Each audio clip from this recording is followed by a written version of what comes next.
calma el bullicio de la ciudad y se van apagando las luces de la casa, se enciende la luz del entendimiento.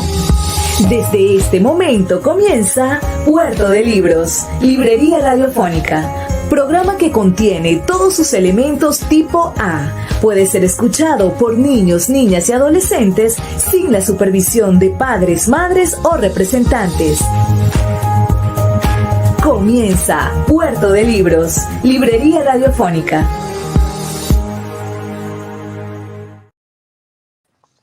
A Puerto de Libros, Librería Radiofónica, este espacio que hacemos con tantísimo cariño para todos ustedes de lunes a viernes de 9 a 10 de la noche en la mayoría de las emisoras, pero también en otras ciudades nos escuchan un poco más tarde. En Mérida nos escuchan de 10 a 11, en Barquisimeto también, y por supuesto a través de la Red Nacional de Emisoras Radio Fe y Alegría, 23 emisoras conectadas para llegar a sus hogares con buenos libros y con temas maravillosos para el entendimiento cultural y por supuesto para la construcción de criterios, porque solamente con el fogueo, con la cultura, con los libros, con escuchando personas inteligentes que nos puedan dejar ideas, que nos presten sus ideas para apropiarnos de ellas, bueno, podremos nosotros ir haciendo ese tesoro, esa cuenta de ahorro de la inteligencia que es el criterio que nos servirá para transformar nuestro país.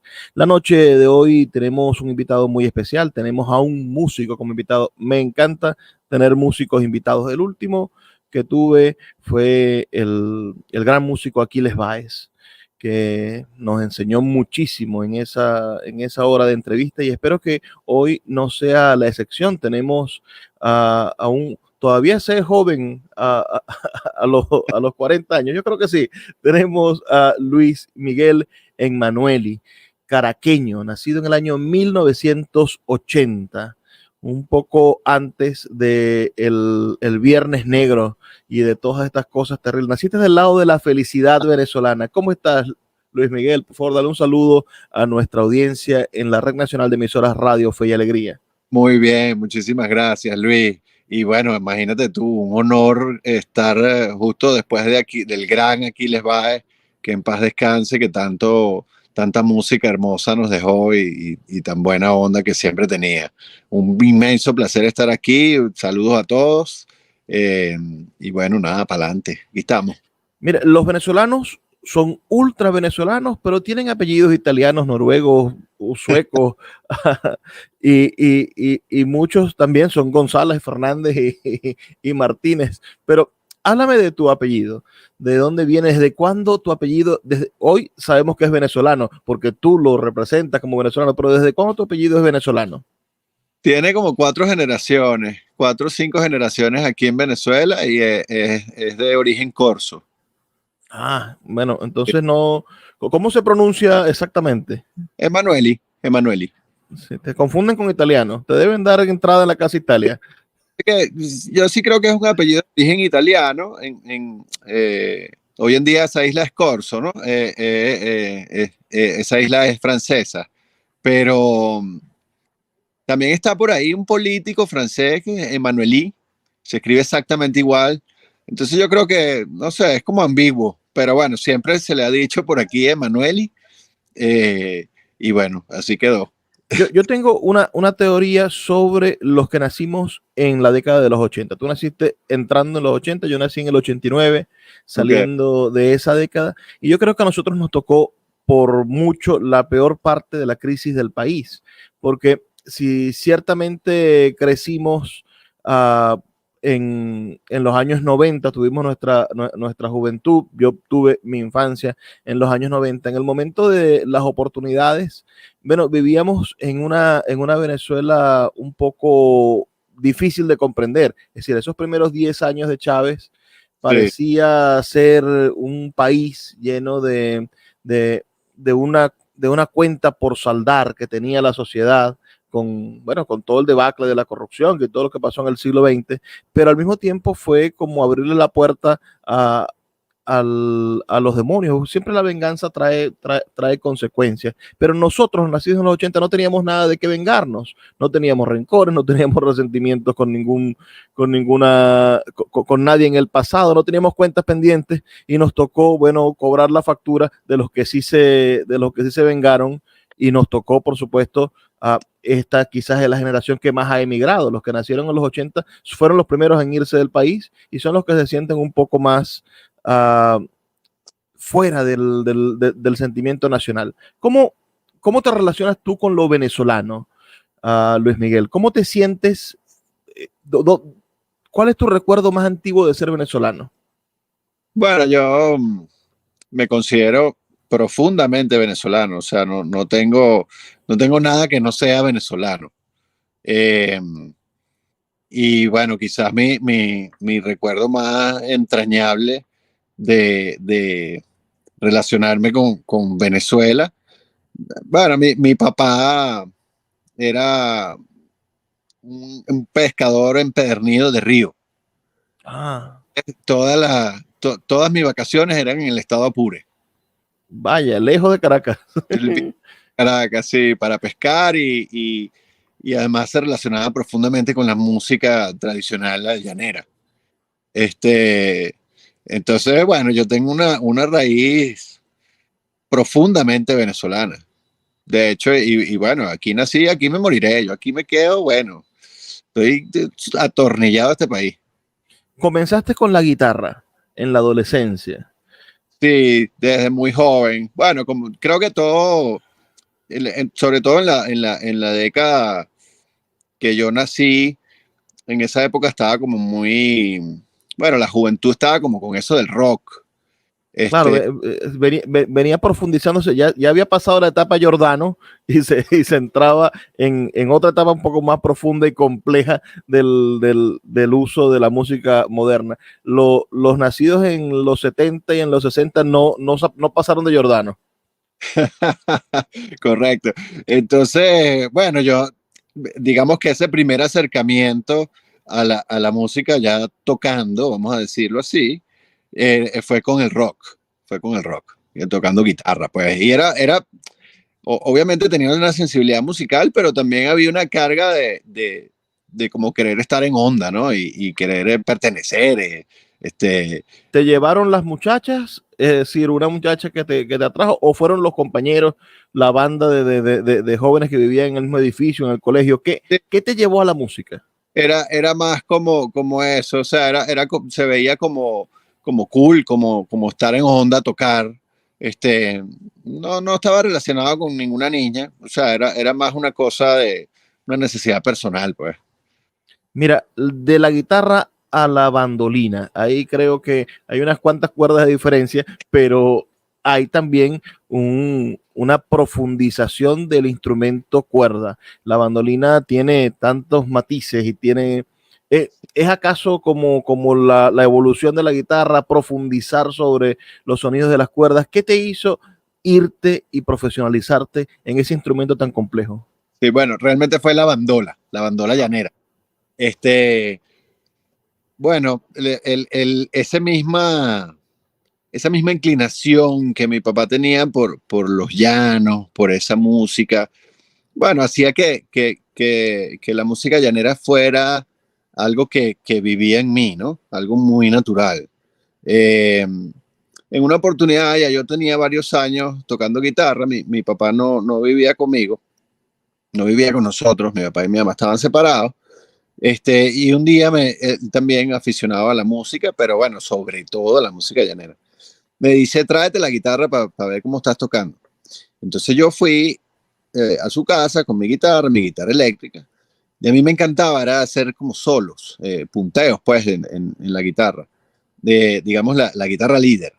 Este, y bueno, él me escuchó y se quedó loco y me dijo, mira, yo creo que tú serías bueno para tocar bandola.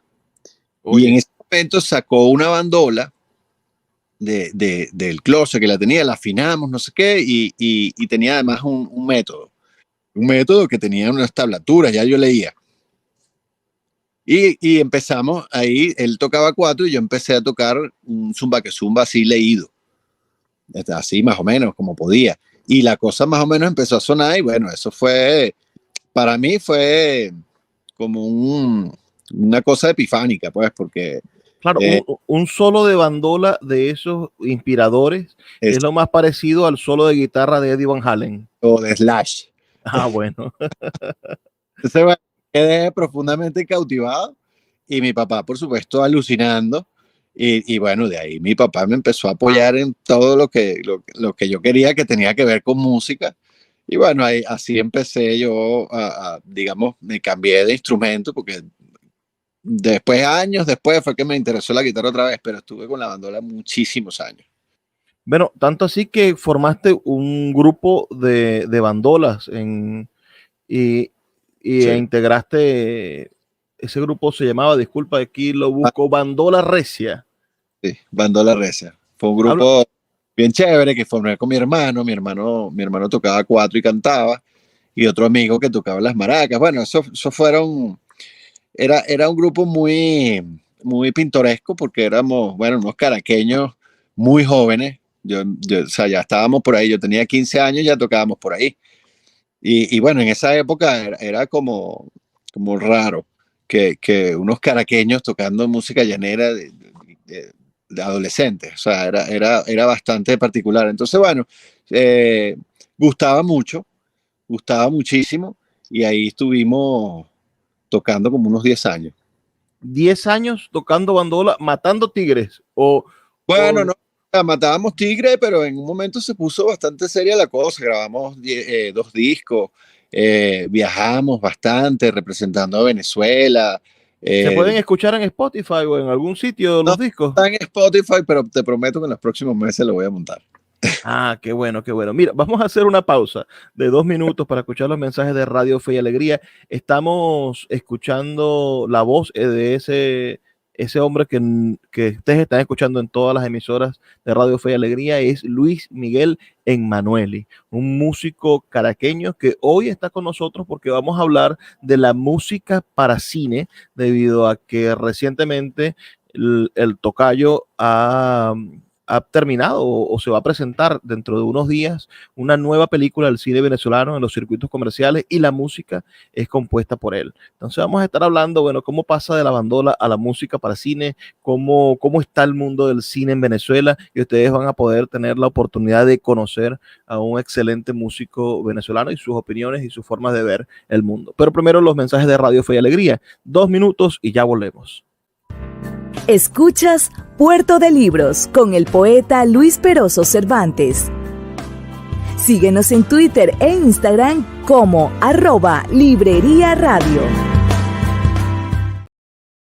Seguimos en Puerto de Libros, Librería Radiofónica, esta noche conversando con Luis Miguel Emmanueli, quien, bueno, desde el año 1998 hasta el año 2005 estuvo con esta agrupación Bandola Recia, que se presentó en vivo no solamente en Venezuela, sino en Londres, en Orlando, en New Orleans, en China, México, Argentina. Háblanos de ese viaje a China, me parece increíble la bandola en China.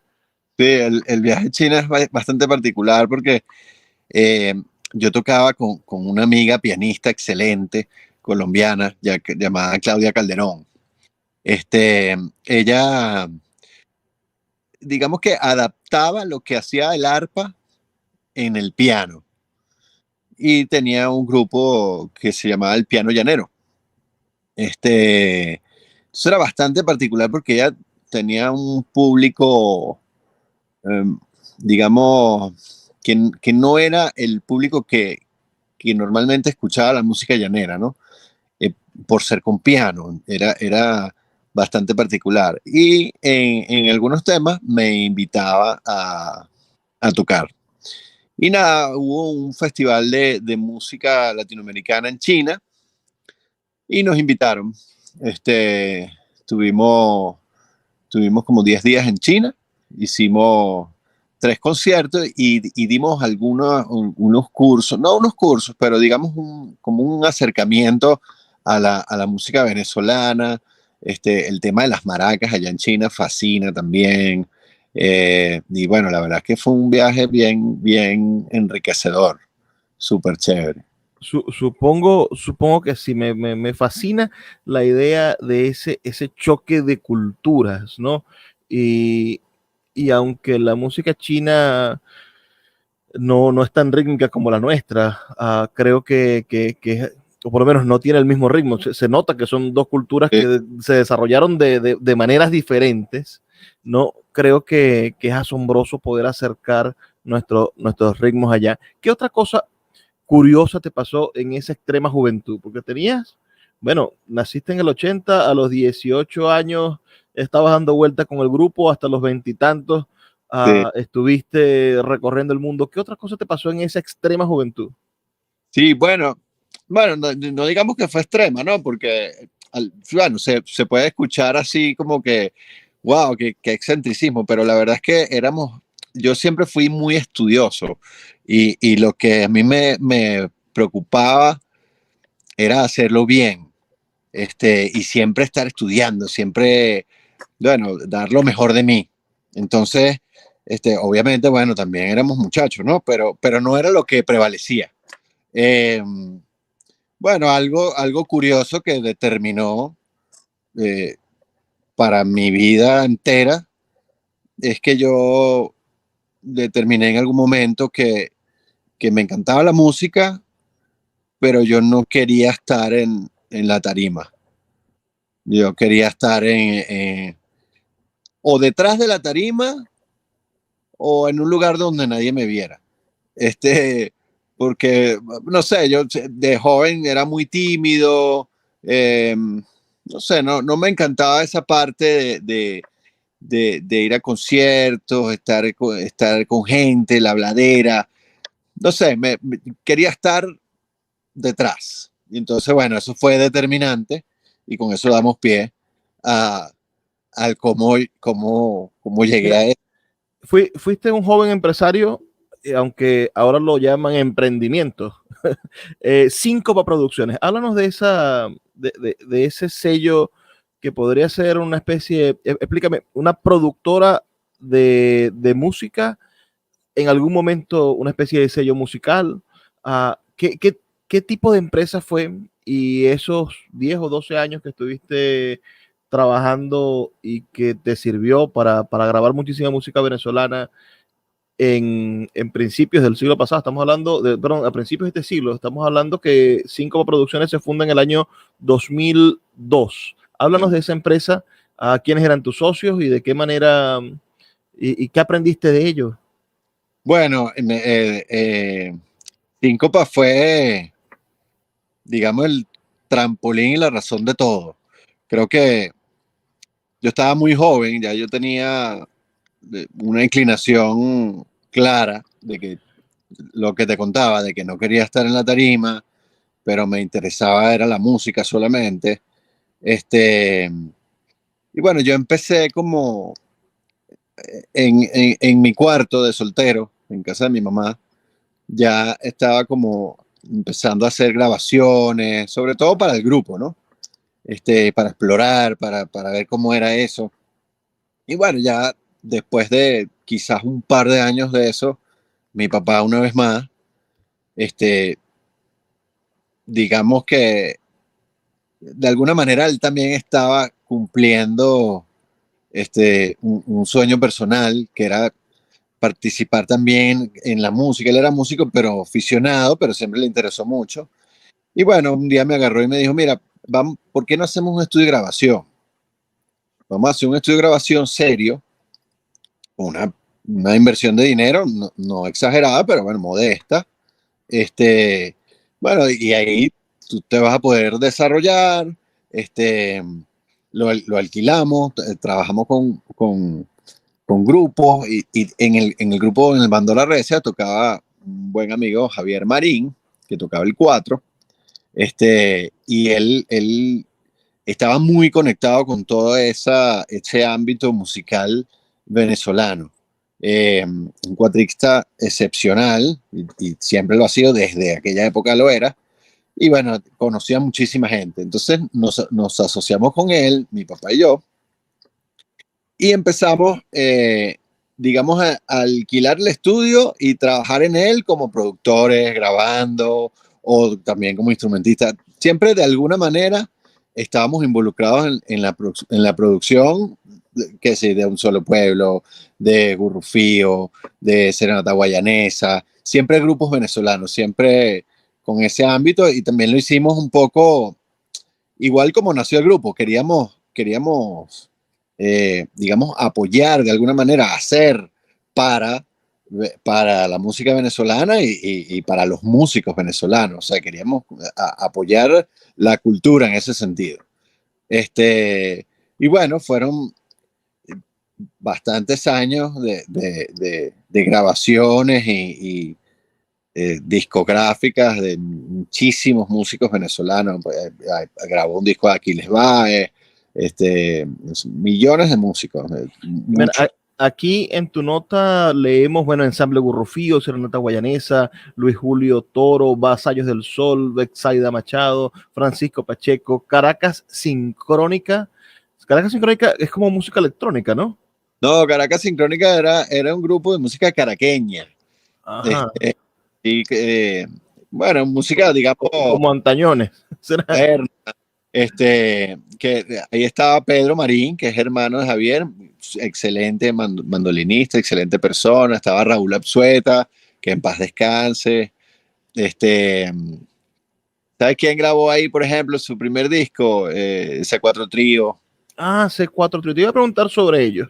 ¿Qué te parece esa mezcla del 4 en todas las expresiones musicales? Se hace salsa con 4, se hace... Me parece que ellos son responsables bueno, tienen esa responsabilidad de haber llevado el 4 a ese nivel de ejecución.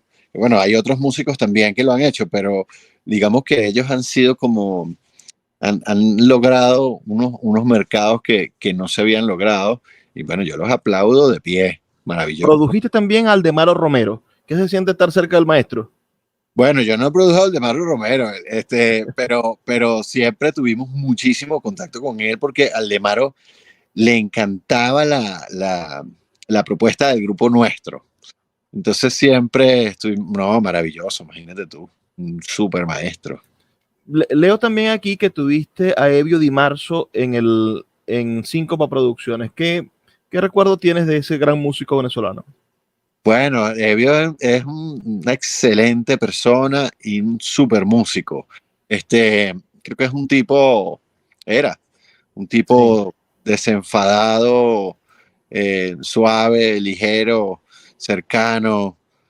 La verdad es que a mí me gustaba mucho trabajar con Evio. Bueno, sé que termina Síncopa. Me gustaría entender por qué una empresa musical tiene que cerrar sus puertas. ¿Fue la crisis? ¿Fue que se atravesó otro proyecto?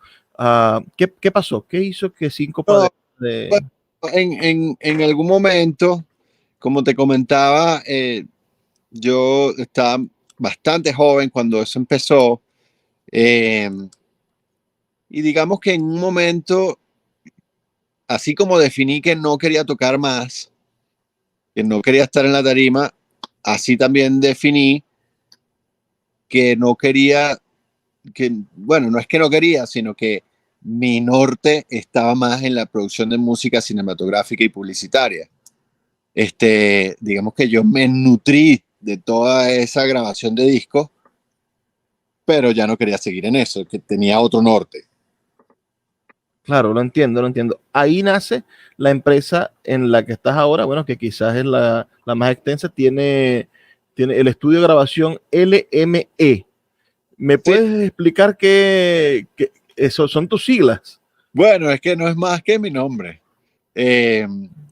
Porque, bueno, mi empresa, digámoslo así, porque no es ninguna empresa, mi empresa soy yo. Nada, es mi música y mi espacio. Pero bueno, como siempre se busca, bueno, ¿dónde se grabó? Bueno, ¿cómo lo decimos? LM. LM Producciones.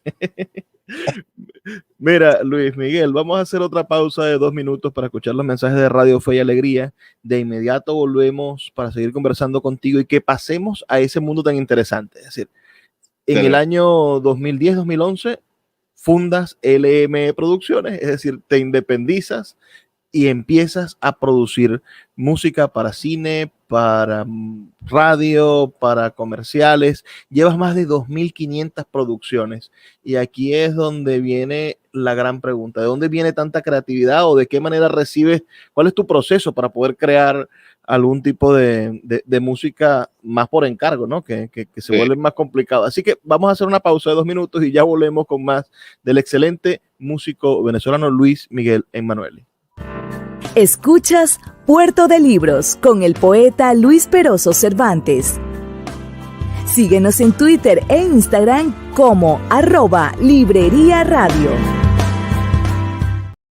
Seguimos en nuestro programa Puerto de Libros, Librería Radiofónica, este espacio que hacemos para ustedes de lunes a viernes en la Red Nacional de Emisoras Radio Fe y Alegría. Ustedes pueden enviarnos sus comentarios sobre este programa a través de nuestro número de teléfono, el 0424-672-3597. 0424-672-3597. También estamos saliendo por las diferentes plataformas. Estamos en YouTube, estamos en Instagram, tenemos más de 25 plataformas de podcast que comparten este programa y donde también les agradecemos, dejen sus comentarios y sus calificaciones. La noche de hoy estamos conversando con Luis Miguel Emanueli, quien es músico, productor musical, tiene una empresa musical que ha producido más de 2.500 canciones. ¿Cuál fue el primer encargo, Luis? ¿Cuál fue el primer encargo que tú dijiste, bueno, con este me independizo?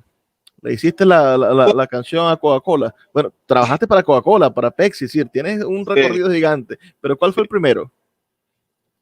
El primero solo. Lo que pasa es que yo empecé a trabajar con un músico que es Alonso Toro, que es un músico bueno, es excelente músico, sobre todo publicitario.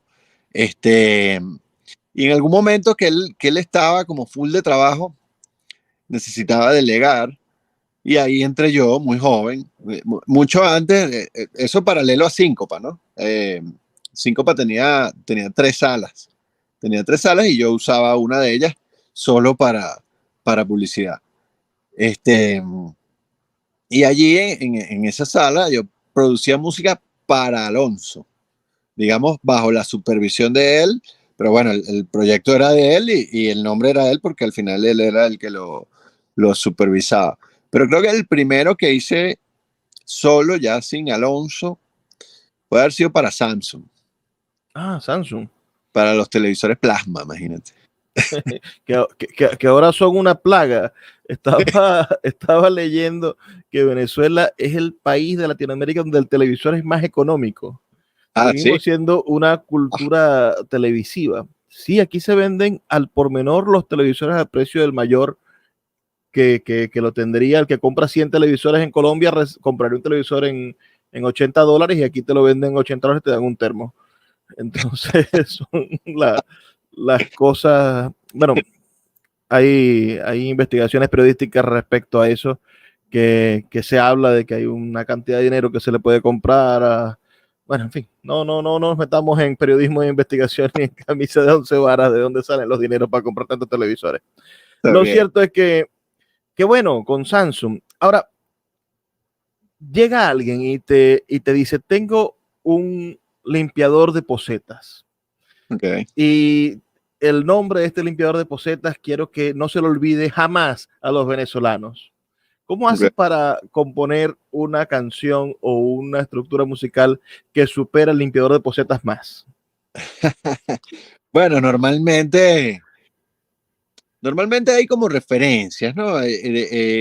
Pueden ser musicales o a lo mejor de mood que necesita que generalmente la publicidad todo es alegre, todo es arriba, todo es pero yo particularmente digamos que relaciono de alguna manera el trabajo que estoy haciendo en el momento con algo de mi deseo de mi búsqueda personal.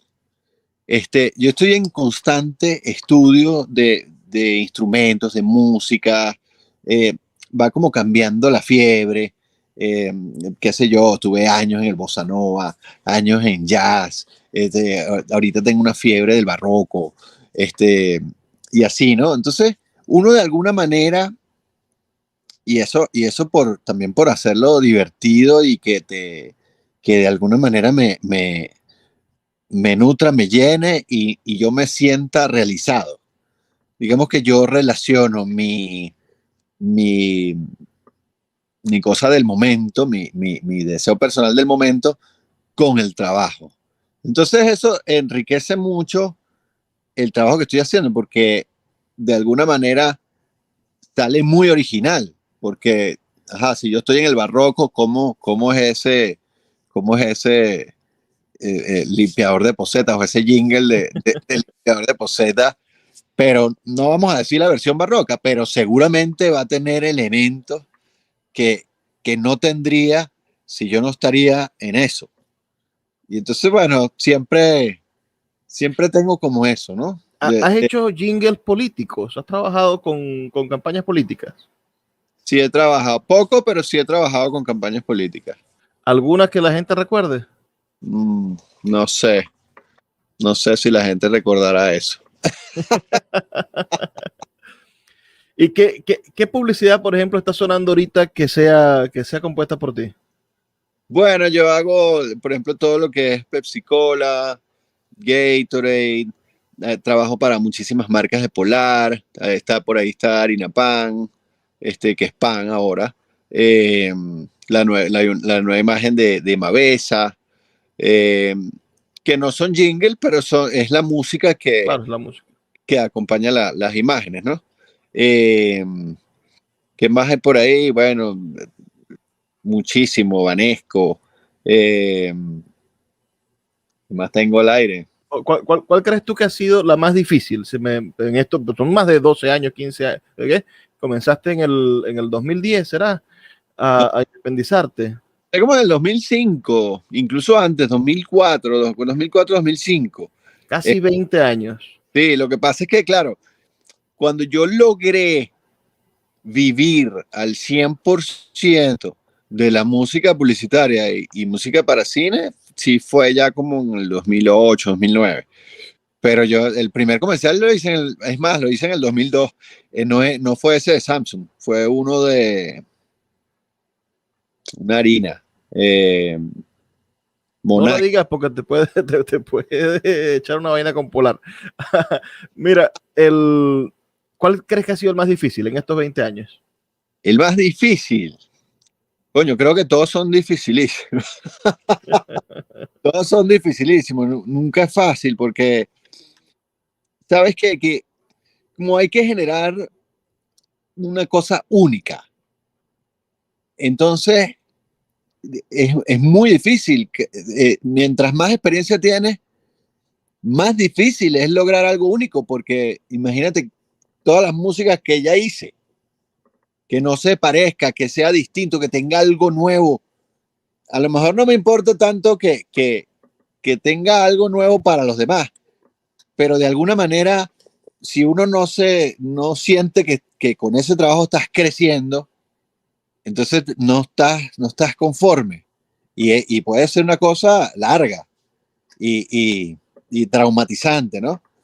Sí, yo sí creo que todos los trabajos musicales son muy difíciles. O sea, tener el papel en blanco nunca es así, qué fácil, qué chévere. No. Pasemos de la publicidad a la televisión y después terminemos en el cine. ¿Qué has hecho para televisión? Para televisión, bueno, poco, pero sí, sobre todo documentales, pero no he trabajado sí, no, ni en telenovelas. ¿Cuál fue el primer encargo para cine? Cuéntanos, para ya entrar en materia. Sí, el primer encargo para cine, bueno, quizás algunos cortometrajes, Veo por aquí que tenemos Espejos de César Manzano, no sé en qué fecha fue. Sí, ese fue, digamos, mi primer largometraje ficción. Eso fue, creo que fue 2012, pero eso terminó saliendo como el 2014. ¿Cómo, Este, cómo se llevan los tiempos en una producción de este tamaño? Es decir, estamos hablando de componer música para la postproducción, o vas al rodaje y ves parte del rodaje y el guión y ayudas al director a pensar la música antes. ¿Dónde entra la música en una producción cinematográfica? bueno, hay distintas maneras. Hay distintas maneras. Por ejemplo, esta de Espejo, yo llegué con ya un corte listo. Ah, ok, ya, yo la vi. Ya, y entonces, bueno, digamos, no sé si más fácil o más difícil, pero eh, de alguna manera, bueno, ya está ahí. Entonces, bueno, no. Y está el otro que te lee el guión, o te lo mandan, lo lees tú, y ya a partir de ahí uno construye algo pensando en algún momento o algo, pero claro, ese es un proceso muchísimo más largo, porque yo te doy, digamos, esa maqueta para que tal, a ti te gustó, vas al rodaje, o sea, el camino es larguísimo. El camino es Claro, larguísimo. claro. Es decir, son meses, 6 meses, 7 meses para pensar la música de una película, o puede ser más. No, puede ser mucho menos, puede ser mucho menos. O sea, si es así, que te dan el guión, bueno, pueden ser años, porque depende de cuándo la graben ellos. O sea, yo tengo muchos guiones que he leído y son películas que no se han ejecutado todavía. Unas se ejecutarán, otras no. Incluso he hecho algunas músicas para esos guiones, apostando a que en algún momento se haga, pero bueno, algunas se dan y otras no. Eh, pero digamos, el proceso normal, ya con, digamos, tengo la película enfrente, aquí está, ok, vamos a hacer la música. Eh, lo normal son 12 semanas por ahí. 12 semanas para escribir la música, pasársela al director, el director la 12 aprueba. semanas produciendo la música. Yo compongo produciendo. Yo no tengo esa cosa que, bueno, compongo escrito y después vamos a grabación, no. Mi forma es, de una vez yo voy poniendo, voy grabando, y si hay algo que necesito músicos o algo, también ya no hago maquetas, pues en ese sentido, yo produzco una vez. Claro, es un riesgo porque si la música de alguna manera no gusta o hay que cambiar, no sé qué, bueno, digamos Hay que yo volver a hacerlo. ese proceso de producción, pero no sé, me he acostumbrado a hacerlo así y así me resulta, pues. Bueno, como si fuese cine mudo, ahí está la orquesta. Si alguien desafina, Sí. no podemos echar para atrás la película. Vamos a hacer otra pausa. Estamos hablando con Luis Miguel Emanueli, músico profesional, verdaderamente, autor de música para cine. Vamos a hablar en el siguiente segmento, el siguiente y último segmento, vamos a hablar de sus últimas producciones. Recientemente estamos en presencia de una película que se va a estrenar, va a entrar en el circuito comercial del cine venezolano, se llama La chica del alquiler, y también vamos a estar conversando, por supuesto, sobre la película que le dio premios en el mundo del cine, que fue El Inca, ¿no? Una película que fue un poco controvertida por ser una película de boxeo y tener, por cierto, muchas interacciones con la realidad en algún momento. Entonces vamos a hacer una pausa de 2 minutos y ya volvemos con el último segmento de nuestro programa en esta entrevista con Luis Miguel Emanueli. Escuchas Puerto de Libros con el poeta Luis Peroso Cervantes. Síguenos en Twitter e Instagram como @Librería Radio. Así llegamos al final de nuestro programa. Este es el último segmento, pero todavía nos quedan largos 12 minutos para seguir conversando con este maravilloso músico. Háblanos de El Inca, de esta película. ¿Cómo hacer música para una película como esa? Bueno, es particular porque el Inca es un gran drama, ¿no? Pero también una película épica, con mucha, el boxeo, imagínate, es una cosa emocionante. Está el granito de Rocky, ¿no? Es decir, cómo hacer música que sea original después de que la gente espera ver Rocky con esas bandas sonoras gigantescas. Un poco la idea, yo me inspiré con el Inca muchísimo con el nombre, el Inca. Yo quería que fuera muy, muy latinoamericano y creo que se logró. Claro, sin perder la épica que necesita la escena y todo, pero creo que fue una música súper interesante y enriquecedora para mí, un aprendizaje bárbaro. ¿Cuánto tiempo te tardó hacer esa producción? Como 10 semanas. Sí.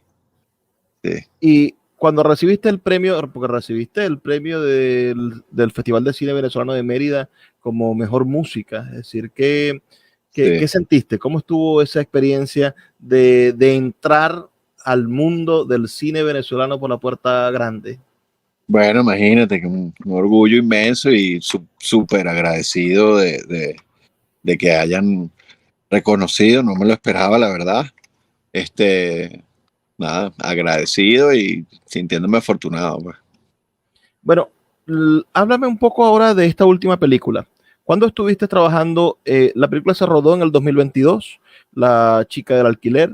Tiene como protagonistas a Daniel Alvarado, que es una estrella, una celebridad del cine venezolano. Tiene a Luis Olavarrieta, tiene a su productor y actor Agustín Ceñini.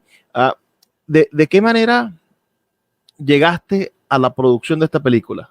¿Quién te invitó? ¿Fue el propio director? ¿Fue Carlos Caridad el director? ¿O fue quizá el productor? ¿Quién te trajo? Bueno, Carlos es un director al cual yo he admirado muchísimo durante muchísimo tiempo.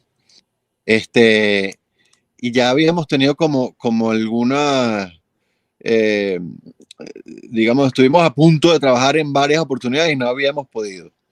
Y con esta, bueno, él me recomienda con su productora, que es Ainhoa Otano, con Agustín. Y bueno, hicimos súper buen match de una vez y de verdad que trabajar con ellos y sobre todo con Carlos, fue una experiencia muy enriquecedora y fascinante. La chica del alquiler es una película con un tono que yo no, o sea, sí me había paseado por ahí de repente en publicidad y eso, pero nunca había hecho un largo con ese tono, con ese humor, y de verdad que fue un proceso lindísimo y súper fluido con ellos. Ya has hecho, bueno, varios cortometrajes y varios largometrajes. ¿Cómo haces para conseguir el tono venezolano? Es decir, y me meto yo en el asunto, estamos viviendo el cine venezolano, lo estamos viendo, es cine venezolano, va a salir al mundo con el sello de esto es Venezuela. ¿Cómo garantiza Luis Miguel Emmanuelli que lo que la gente va a escuchar, eso que va a acompañar a los diálogos y a las imágenes, deje impregnado la sensación de que es de Venezuela? Bueno, yo creo que, o sea, a veces hay que marcarlo y a veces no, ¿no? Pero una excelente manera de que se sienta venezolano es usar instrumentación. A lo mejor es instrumentación universal, pero siempre tiene algún detallito, algo que bueno, te da el colorcito y el saborcito nuestro. Y hay otra cosa de la cual uno nunca se puede escapar, que es del gusto propio, ¿no? Entonces, en ese gusto, quizá o no, hay un sello que se puede sentir venezolano. En el caso específico de La chica del alquiler, no es música venezolana para nada, pero sí se puede sentir como, digamos, en la manera de abordar la producción, en esa cosa que es muy de nosotros, ¿no? Que no son músicas, digamos, perfectas, con clic, así, muy gringo, no, para nada. Aquí son músicas donde el valor justamente de la música más que en la combinación de notas, está en el gesto del músico, ese pequeño error o ese ruidito que tiene esa manera de tocarlo, lo hace de alguna manera muy nuestro y muy latinoamericano en general. Y de eso está lleno La chica del alquiler, de gesto, de puro gesto. Yo no he visto la película debido a que no se ha estrenado, se estrena el 1 de junio, pero me comentaba Carlos Caridad en una entrevista que le hice recién que logró meter los exteriores, es decir, mostrar la belleza venezolana, porque la película está ambientada, bueno, en una playa, está ambientada en un espacio tropical venezolano por excelencia, esos paraísos que nosotros tenemos. ¿Qué música tiene ese paisaje? Sí, bueno, en ese caso, digamos que lo que está ambientando la música no es necesariamente el paisaje, sino más de dónde viene y qué está pasando en la película en ese momento. Y entonces de alguna manera puedes tener un paisaje hermosísimo, pero a lo mejor tienes una música que es más bien intrigante.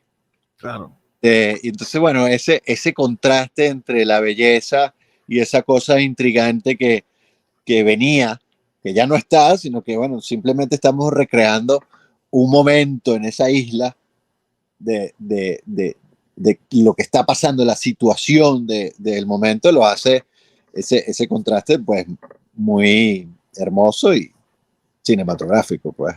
Qué maravilla es eso, ¿no? Es decir, podríamos tener la fotografía aérea de una playa hermosa y el músico es el que va a decidir si va a ser una escena nostálgica o si va a ser una escena de alegría es decir, cómo la música logra transportarnos a elementos emocionales.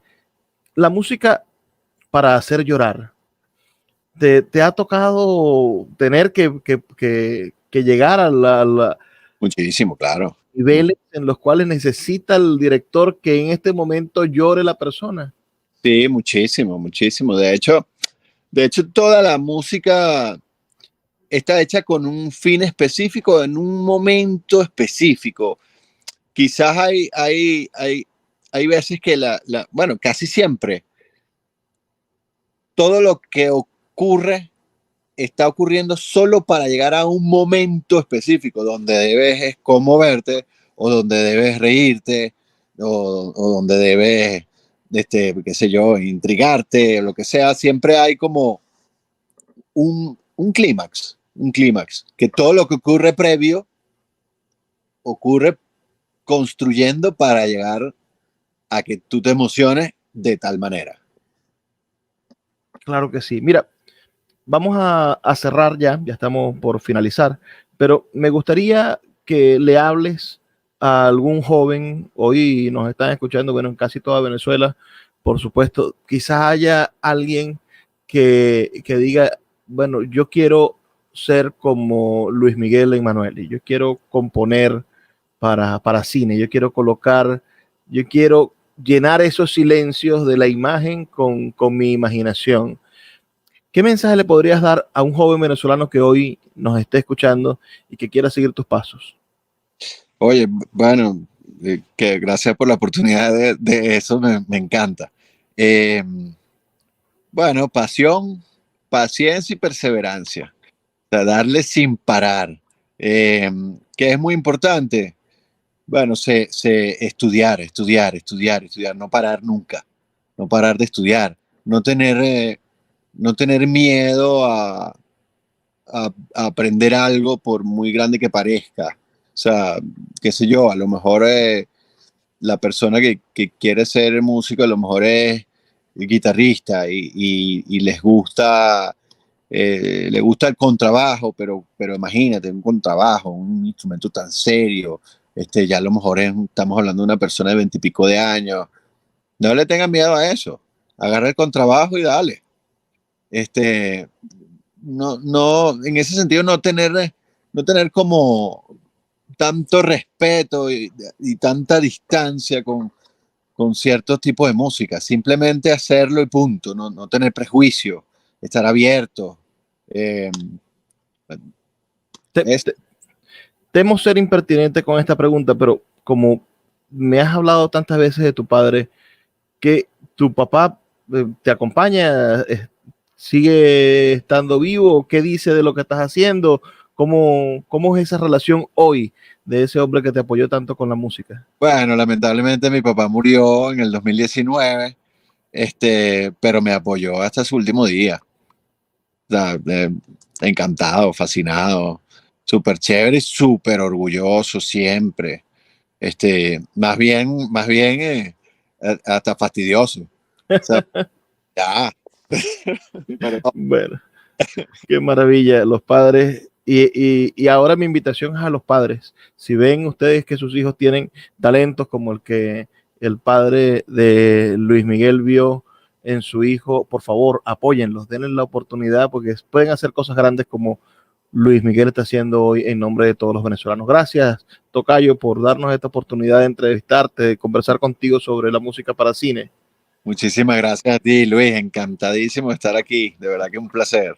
Bueno, y a todos los que nos escucharon, les recuerdo que estamos aquí de lunes a viernes de 9 a 10 de la noche por la Red Nacional de Emisoras Radio Fe y Alegría, quizás más tarde en otras emisoras, pero siempre a su disposición. Sus comentarios al 0424-672-3597, 0424-672-3597. Trabajo para ustedes, Luis Peroso Cervantes. No me queda más que pedirles que sean felices, lean poesía.